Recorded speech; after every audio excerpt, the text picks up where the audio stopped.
بسم الله الرحمن الرحيم والفجر وليال عشر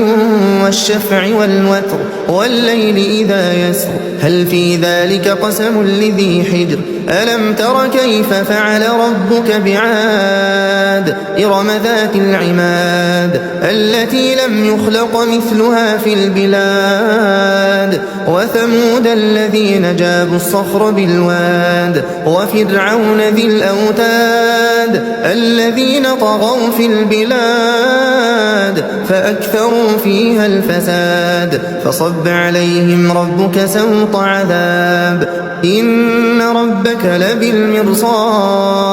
فأما الإنسان إذا ما ابتلاه ربه فأكرمه ونعمه فيقول ربي أكرمن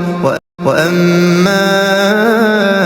إذا ما ابتلاه فقدر عليه رزقه فيقول ربي أهانن كلا بل لا تكرمون اليتيم ولا تحاضون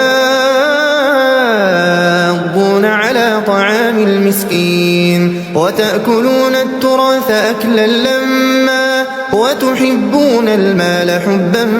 جما كلا إذا دكت الأرض دكا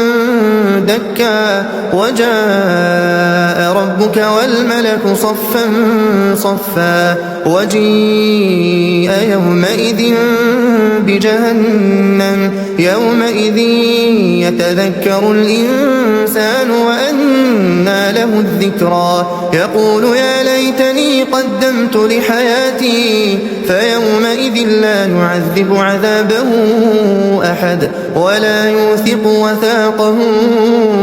أحد يا أيتها النفس المطمئنة ارجعي إلى ربك راضية